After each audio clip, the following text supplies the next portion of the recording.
News, सच जरूरी है। नमस्कार दर्शकों, ये है MNS न्यूज नेटवर्क और आप देख रहे हैं MNS न्यूज टीवी। मैं हूं आपके साथ शुभांगी। तो आइए देखते हैं आज की कुछ खास खबरें। सुवेदु अधिकारी ने काउंटिंग सेंटर पर बम फेंकने वाली घटना को लेकर टीएमसी पर बोला हमला। पश्चिम बंगाल में पंचायत चुनाव के लिए मंगलवार को सुबह 8 बजे से वोटों की काउंटिंग जारी है। वहीं बंगाल में डायमंड हार्बर में फरीक चंद कॉलेज के सामने बम फेंके जाने की घटना के बाद बीजेपी नेता सुवेदु अधिकारी ने टीएमसी पर जमकर हमला बोला। उन्होंने ट्वीट करते हुए लिखा है कि टीएमसी के गुंडे काउंटिंग एजेंट और उम्मीदवारों के काम में बाधा डालने की कोशिश कर रहे हैं। काउंटिंग एजेंट को डराया जा रहा है और उन्हें बेरहमी से पिटाया जा रहा है।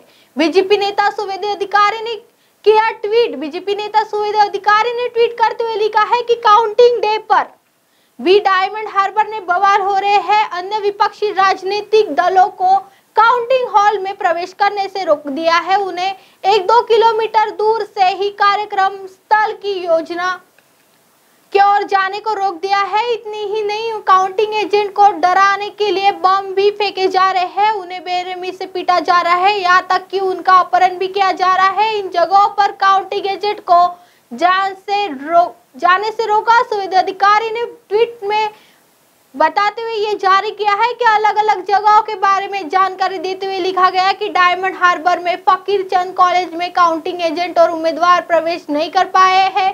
इसके अलावा केशपुर कॉलेज, गलसी, कटवा, अमंता, भगवान, बाराबरी, किरना और कई अन्य स्थानों पर मतगणना केंद्र पर जाने से रोक लगा दी है। मतगणना प्रक्रिया रोकने देनी चाहिए। बीजेपी नेता ने आगे कहा कि राज्य चुनाव आयोग को मतगणना प्रक्रिया रोक देनी चाहिए और यह सुनिश्चित करना चाहिए कि सभी विपक्षी मतगणना एजेंट और उम्मीदवार बिना किसी बाधा के मतगणना केंद्रों तक पहुंच सके। उन्होंने आगे कहा कि जब तक वो आयोजन स्थल पर नहीं पहुंचते तब तक मतगणना की प्रक्रिया भी शुरू न की जाए। आइए बढ़ते अगली खबर की ओर। बाढ़ के कारण जनजीवन प्रभावित, सरकारें अपनी जिम्मेदारी निभाए, मायावती।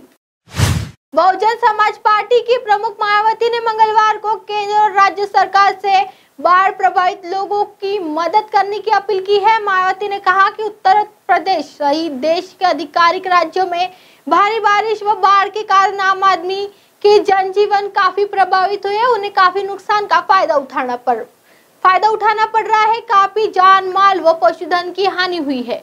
शहरों का बुरा हाल है, किंतु ग्रामीण इलाकों में लोगों के मकान गिरने व फसल की व्यापक बर्बादी आदि, उनके घर टूट जाने जैसे कई मामले सामने आ रहे हैं। कारण इसके हालात काफी गंभीर, चिंताजनक है। सरकार को इस पे ध्यान देना चाहिए। ऐसे विकट हालात में सभी संबंधित राज्य सरकारें पीड़ित परिवारों की हर प्रकार से मदद के लिए पूरी ईमानदारी के साथ अपनी जिम्मेदारी को निभाए। बसपा की मांग है कि केंद्र की सरकार को भी आकलनों को व बैठकों को आदि से आगे बढ़कर राज्यों की मदद के लिए तत्काल आगे आना चाहिए। आइए बढ़ते अगली खबर की ओर। विपक्षी दलों की बैठक से पहले अखिलेश यादव का चौंकाने वाला जवाब। उत्तर प्रदेश के पूर्व मुख्यमंत्री और समाजवादी पार्टी के राष्ट्रीय अध्यक्ष अखिलेश यादव मंगलवार को मुंबई के दौरे पर थे। इस दौरान वहां उन्होंने पार्टी नेताओं के साथ मुलाकात की। इसके अलावा कई कार्यक्रमों में भी हिस्सा लिया।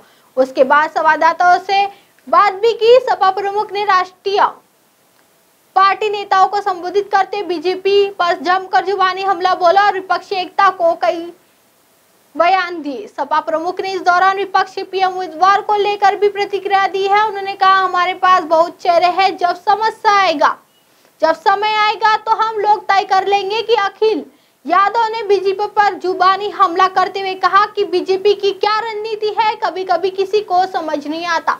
बीजेपी इस तरह काम करती है, समाज तोड़ती है, बंटवारा करती है, उनका हिस्सा छीनती है। अब आप हमारे चैनल को आपके मोबाइल पर भी देख सकते हैं। मोबाइल ऐप पर देखने के लिए play store MNS news app download करें। इंस्टा, ट्विटर, हाईकूक, फेसबुक और कई सोशल मीडिया के प्लेटफॉर्म पर हमारा चैनल उपलब्ध है। आप इसे यूट्यूब पर भी देख सकते हैं। आप हमारे चैनल को लाइव भी देख सकते हैं www.mnsnews.com पर। फिलहाल वक्त तो चला दर्शकों ब्रेक का। ब्रेक से लौटने के बाद देखिएगा देश और दुनिया की तमाम खबरें। बनी रही MNS न्यूज पर। नमस्कार।